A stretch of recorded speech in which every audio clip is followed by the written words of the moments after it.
Hello नमस्कार, welcome back to my channel. तर हा व्हिडिओ आहे कालचा. काल होता संडे आणि संडेला इशिकाच्या पप्पाने सर्वांसाठी आणला होता नाश्ता. बघा सगळे मुलं कसे एका लाईनीत बसलेले आहे. सर्वजण गिल्लावडा खात आहे. आता मुलांना गिल्लावडा खूप आवडतो. देवांशला तर चटणीसोबतच गिल्लावडा आवडतो. त्यांनी खूप सारा नाश्ता असा आणला होता. गिल्लेवडे, कचोरी, समोसा, वडा, सुका पालक वडा, असा सगळा नाश्ता आणला होता. आम्ही सर्वांनी तो नाश्ता मस्त भरपेट असा नाश्ता केला. हे बघा किती मस्त अशी प्लेट दिसत आहे. ही आहे इशिका आणि ही आहे माझा गिल्लावडा आणि चटणी. इकडे देवांश बसला आहे, इकडे शिवाय पण बसला आहे आणि इकडे ह्या दोन्ही पिऊ परी बसले आहे. इथे इशिकाचे पप्पा बसले आहे वर आणि इथे खाली आम्ही बसलो आहे. त्यानंतर त्यांनी गावावरून ताईनी ह्या चिंचा आणल्या होत्या. मग ह्या चिंचा फोडल्या आणि त्यातल्या चिचोरे बाहेर काढले, त्यातल्या बिया बाहेर काढल्या आणि मीठ टाकून असे गोळे तयार करून ठेवले. मीठ लावून ठेवल्या की चिंचा खूप वर्षानुवर्ष टिकतात, खराब होत नाही. म्हणून सर्वजण हेच काम करत बसलेले होते. चिंचा काढल्या आणि असे त्याचे गोळे तयार केले, उन्हामध्ये वाळवले आणि ते भरणीत भरून ठेवले. बघा एवढा मोठा कचरा पण झाला होता आणि त्याचे असे मस्त गोळे झाले.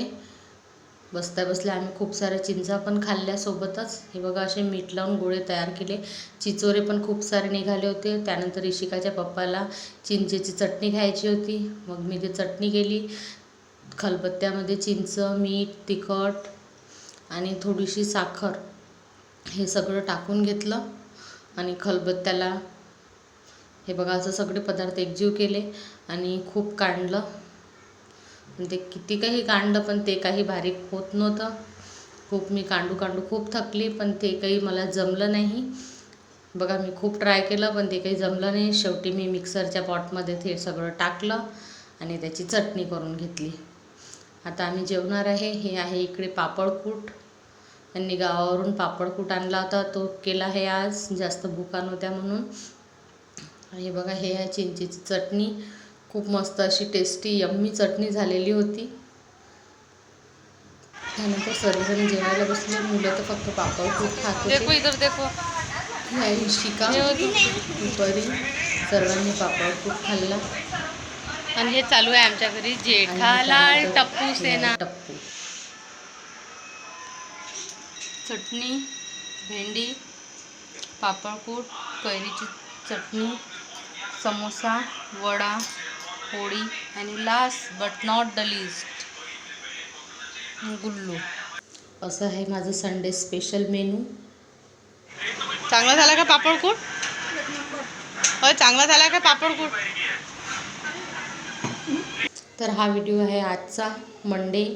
सोमवारी सकाळी सकाळी नाश्त्यासाठी मी केला होता उपमा. आधी हा रवा भाजून घेतला आणि इकडे आंबे पण मी पाण्यामध्ये भिजून ठेवलेले आहे, मला रस करायचा होता. इकडे बघा रवा भाजून घेतला चांगला, त्यामध्ये चांगलं पाणी टाकून घेतलं आणि मस्त असा यम्मी उपमा तयार झाला आहे.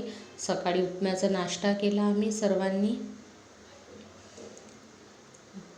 हे बघा ही अशी माझी प्लेट आहे. मी आता नाश्ता करत आहे.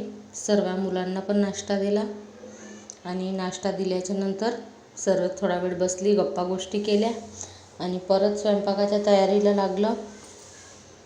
स्वयंपाकामध्ये आज मी केली आहे वड्याची भाजी आणि चवळीची भाजी, अशी मिक्स भाजी केली आहे. इकडे मी फोडणी दिली आहे तेलाची. तेलात कांदा, लसूण आणि हिरवी मिरची हे टाकलं आहे कट करून. कांद्यामध्येच टाकून दिलं सोबतच. हे चांगलं परतून झालं. कांदा चांगला गोल्डन कलरचा झाला की त्यामध्ये मग मी सुके मसाले टाकलेले आहे आणि इकडे सोबतच मी कांदा होईपर्यंत इकडे वड्या पण बारीक करून घेतलेल्या आहे. बारीक केल्या की त्या छान अशा मिक्स होतात भाजीत आणि मस्त शिजून पण जातात लवकर. हे बघा हे आहे वड्या. त्या दिवशी मी वड्या केल्या होत्या, मुगाच्या वड्या.